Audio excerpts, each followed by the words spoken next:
Le football est un sport qui se joue à 11 et à la fin, c'est le Real qui gagne. Le Real Madrid est unique, le Real Madrid est irréel, le Real Madrid est incroyable, est extraordinaire. Non, le Real Madrid est tout à fait normal, la force de l'habitude. Le Real Madrid est en finale de la Ligue des Champions pour la 6e fois lors des 10 dernières éditions. C'est extraordinaire. Bienvenue les amis sur le Vestiaire Football Club. Je suis tout seul pour le moment, mais quelque chose me dit que notre ami Thomas va nous rejoindre. Extraordinaire débrief à froid ce matin du Real qui s'est qualifié dans les dernières secondes. Oui, on va évidemment parler de la polémique qui accompagne la dernière action du Bayern Munich, mais on doit se focaliser sur ce moment extraordinaire. Le Real l'a fait à la 87e minute. Le Real était éliminé à la 90e. Le Real était qualifié comme un air de déjà-vu. C'est fou les amis. Eh bien, on va quand même écouter avec beaucoup de joie notre ami Thomas qui est en congé, qui est en week-end, mais qui a pris le temps de vous laisser un petit message. Alors, Et bonjour à tous, un réveil doux, un réveil sucré. J'ai remis mon maillot de 2022 parce que on a vécu du 2022 hier soir. C'était incroyable, incroyable. Je pensais pas que le Real pourrait refaire quand même ce genre de scénario comme ça en 2 minutes dans les arrêts de jeu limite. On avait vécu nous avec toi Christophe quelque chose d'irréel au Bernabéu. Ceux qui étaient hier soir ont aussi vécu ce scénario. C'est incroyable, c'est incroyable. Ce club-là, c'est le club que tout le monde rêve de supporter par les valeurs qu'il transmet, par la réussite sportive, partout, partout. Ça fait 6 finales en 10 ans, potentiellement donc 6 victoires s'il venait à gagner Dortmund. C'est plus que le Barça dans toute son histoire, c'est autant que Liverpool, c'est autant que le Bayern. Une décennie dorée, doublé de Joselu en 2024, doublé de Rodrigo en 2022. On pourrait continuer comme ça pendant très longtemps. Je vous embrasse les amis, je vous laisse avec Christophe. Moi je m'en vais quelques jours en vacances avec ma petite famille et je reviens dès la semaine prochaine avec beaucoup d'énergie, beaucoup d'énergie pour déjà préparer la finale de la Ligue des Champions et espérer évidemment cette 15e LDC. Ciao les amis. ah là là, profite bien Thomas, profite bien de ta famille, profite bien de tes congés, profite bien de quelques jours off. En tout cas, ouais, t'as raison, la fin de saison va être épique encore, mais j'ai l'impression que vous en avez l'habitude. 6e finale de Ligue des Champions, et il va falloir la préparer, il va falloir mettre tout le monde au frigo pendant un temps, mais on va en parler juste après. Alors on va reparler évidemment de cette rencontre du Real Madrid, qui a quand même bien débuté, je trouve, pour le Real, parce qu'il y avait eu des situations, mais on avait l'impression que ce Real pouvait justement perdre le fil, parce que on a eu un Manuel Neuer qui a été exceptionnel durant cette rencontre. Il y a eu les poteaux aussi, avec cette occasion de Vinicius qui va frapper le poteau, Rodrigo qui va reprendre le ballon, et Manuel Neuer qui a fait un match exceptionnel jusqu'à cette bourde à la fin de la rencontre. Mais il y a un moment, tu te dis, comment c'est possible de pouvoir tenir cette pression du Real Madrid, tenir cette pression du Bernabéu également. Le stade était couvert, l'ambiance était immense quand on a pu suivre sur les commentaires, quand on a pu suivre également ce qui s'est passé à la télévision. Et ce Real, on a eu l'impression qu'il ne pouvait pas marquer. Alors, il y a quand même eu des situations côté Bayern Munich. Il y a eu cette frappe en fin de première mi-temps de Harry Kane. Harry Kane que j'ai trouvé esselé durant la première mi-temps, mais qui s'est bien défait du marquage en deuxième mi-temps. Vinicius, on va en reparler, il a fait un match exceptionnel. La mi-temps est arrivée à 0-0. Et puis après, on a senti que le Real allait tourner autour. Alors là, j'ai pas l'occasion, j'ai pas le but d'Alphonso Davies, mais c'est quand même un moment qui va compter dans cette rencontre parce que Alphonso Davies, il va rentrer sur blessure d'un de ses coéquipiers. Et ça va arriver à un moment où ce Real Madrid est désorganisé défensivement. C'est-à-dire que on a un Harry Kane, un Musiala qui ressort parfaitement le ballon, qui va lancer Kane qui va lancer Alphonso Davies. Et là où on a l'impression, on a l'habitude de voir Carvajal qui est présent, et c'est Rudiger qui va défendre sur le côté droit. Et Alphonso Davies va bien se jouer de Rudiger, il va frapper pied droit, et comme quoi il se passe quelque chose sur cet angle du terrain pour les adversaires du Real Madrid. On se rappelle du défenseur du Manchester City, son nom m'échappe, qui avait marqué pied droit également pleine lucarne. Là, c'est Alphonso Davies qui a frappé, imparable pour Lunin. Et tu laisses 2 centimètres ouverts au Real Madrid, c'est mort. Même pas 2, tu laisses 1 millimètre d'espace au Real Madrid, c'est mort. Pourquoi? Parce que ce Bayern Munich va avoir 2 situations. La première, c'est évidemment Harry Kane qui va se retrouver dans la surface de réparation. Il est bien gêné par la défense centrale du Real, mais il va frapper petit filet. À ce niveau de la compétition, c'est une balle de match. Et la deuxième balle de match, elle est à la 85e minute, là où Thomas Tuchel s'est raté en faisant un nombre de changements pour envoyer un signal défensif à ses joueurs. Il a fait rentrer Thomas Müller, et Thomas Müller va mal jouer le coup dans un 3 contre 1, et Pavlovic va se retrouver à bout de course, il est cramé à ce moment-là. Ce 3 contre 1, le Bayern va le payer parce que derrière Vinicius va frapper, Neuer va repousser le ballon, et on va avoir ce Real qui revient à un partout, et tout le monde le sait. À ce moment de la rencontre, tout le monde le sait. Ce Real va le faire. Ce Real va avoir une situation. Ce Real va marquer. Ce Real va se retrouver dans une situation où il va aller chercher ce but. Et ce but va arriver. Je le disais il y a quelques secondes. Le signal envoyé par Thomas Tuchel à ses joueurs, mais aussi il subit la pression globale du Bernabeu, des joueurs qui veulent aller marquer, et des changements de Carlo Ancelotti. Le signal envoyé par Thomas Tuchel est négatif, il sort Kane. Alors, soit c'est Kane qui a demandé le changement, mais si Kane n'a pas demandé le changement, c'est une erreur de Thomas Tuchel parce que il reste potentiellement une prolongation, parce que le Real est à un but à ce moment-là d'une prolongation, et 2, potentiellement des tirs au but. Et Kane est un formidable tireur de penalty, on l'avait vu au match aller. Et là, le signal est négatif et le Real va prendre le pas. Et à ce moment-là, Joselu, qui voulait regarder le match avec un lien streaming en 2012, il avait posté ça sur les réseaux sociaux, il se retrouve à être le héros de ce Real. Ce Real qui va ensuite patienter les 15 dernières minutes d'arrêt de jeu. Ce Real est immortel, mais ce Real, voilà, je vais vous présenter cette situation. On ne peut pas parler de cette rencontre sans parler de cette situation. Parce que on va avoir, et vous allez me le dire en commentaire si pour vous il y a hors-jeu, pas hors-jeu, ce qu'a dit l'arbitre ou pas. Moi je vous donne mon approche, je vous décris la situation. Si vous ne l'avez pas vu, il va y avoir ce centre dans la surface de réparation, remis par Ferland Mendy, ensuite Thomas Tuchel qui va passer à De Ligt qui va frapper, qui va marquer. L'arbitre, entre-temps, va siffler un hors-jeu. Pourquoi? Parce que l'arbitre de touche a levé son drapeau, alors que, on le voit ici, il n'y a pas hors-jeu. Alors après, il y aura débat, hors-jeu, pas hors-jeu, on ne saura jamais, le VAR ne pourra pas intervenir puisque l'arbitre a sifflé. La question qui se pose, c'est 1. Pourquoi l'arbitre a sifflé si tôt?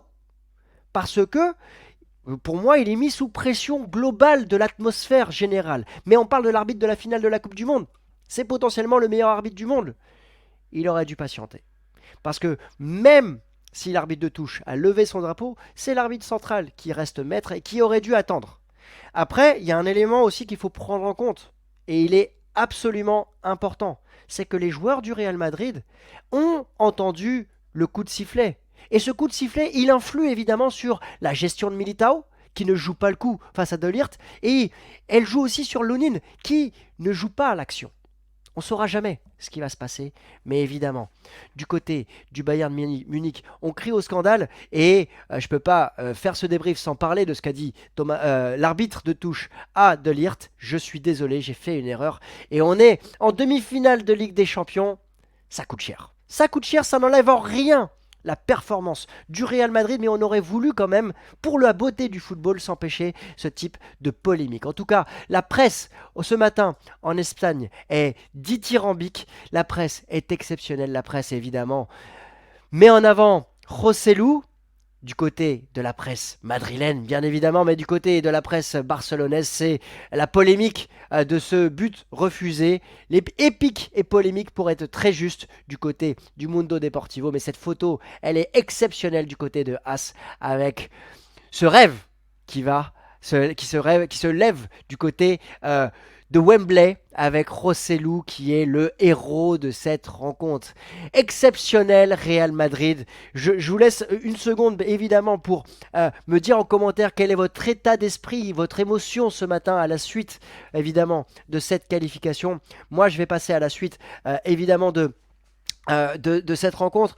Je voudrais parler des choix de Carlo Ancelotti parce que on connaît la tactique du Real Madrid. On a vu ces choix, ils sont, je ne sais pas comment vous les estimez, moi je les trouve obligatoires.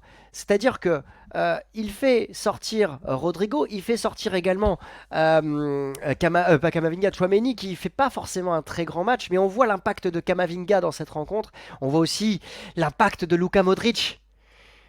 Quand t'as un banc comme ça, c'est l'histoire du Real Madrid quand même, mais quand t'as un banc comme ça et quand tu sais que chaque joueur sait ce qu'il a à faire, c'est une symphonie, c'est un orchestre, et chaque joueur sait quelle pierre il doit apporter à l'édifice.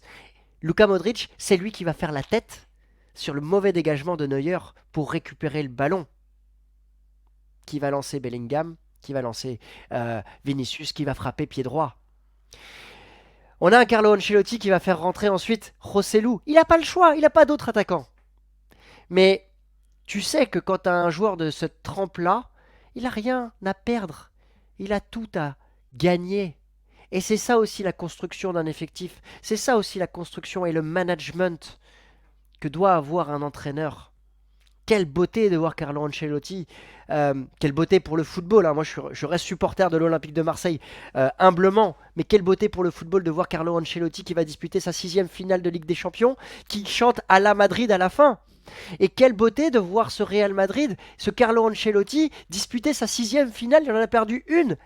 Mais là où moi je vénère cet homme-là, Sir Alex Ferguson, parce qu'il a su amener différentes générations en finale et remporter la Ligue des Champions avec différentes générations. Carlo Ancelotti, sa première finale, c'est en 2003. C'est la 3e décennie où il va en finale de Ligue des Champions. C'est unique, c'est magnifique, c'est exceptionnel. Et ça correspond à l'ADN de ce Real Madrid. Et c'est pour ça que ce Real est très fort, c'est pour ça que ce Real est injouable. Ce Real est immortel. Et dans ce Real, il y a un joueur qui a fait un match exceptionnel et qui a encore marqué des points dans la course au Ballon d'Or. C'est évidemment Vinicius Junior. Quel joueur, quelle progression, quelle débauche d'énergie. Kimi doit avoir fait des cauchemars cette nuit. Il doit avoir un tour de rein, à droite, à gauche. Et en plus, on a un Vinicius qui frappe du pied droit maintenant et qui arrive à être décisif du pied droit. Waouh, c'est fou. C'est fou. Et là où certains vont peut-être se dire Bellingham, il n'a pas fait un très grand match, il a encore fini avec les crampes, il a joué sous infiltration, il n'a pas joué dans le même rôle qu'il a pu jouer cette saison, il a joué un cran plus bas, je ne vous ai pas partagé sa hitmap là malheureusement, mais il a joué un cran plus bas et puis il tire sur la corde. Il a, depuis sa blessure, eu plus de difficultés. Laissons-le revenir, le gamin. Laissons-le digérer un petit peu ce qui lui arrive. Il a beaucoup d'humilité et il va jouer une finale de Ligue des Champions face à son ancien club. C'est unique, c'est beau. Justement, la suite c'est quoi? Eh bien c'est cette 6e finale, en disant cette 18e finale de Ligue des Champions. 18e finale, 14 victoires, 3 défaites. Oui, Thomas n'est pas là, mais je suis aussi un petit homme de statistiques. Alors il m'a transmis des notes quand même à vous partager, parce que même si il prend du repos, il m'a dit faut pas que tu oublies ça. Alors évidemment Thomas, je vais pas oublier. Le premier élément, c'est que c'est la 7e finale de Toni Kroos. 7e finale de Toni Kroos. Toni Kroos, quand il sort hier, encore une fois, il a cette attitude calme, blanche, pour se dire c'est pas fini. Il applaudit le public quand même en partant. Il applaudit le public, il y a 1-0, enfin il y a 0-1. 7e finale. Il a perdu la première, on va lui souhaiter de ne pas perdre la dernière, mais peut-être pas la dernière d'ailleurs, parce qu'il va continuer l'année prochaine. Mais il a perdu sa première, c'était sur le terrain du Bernabéu face à l'Inter Milan.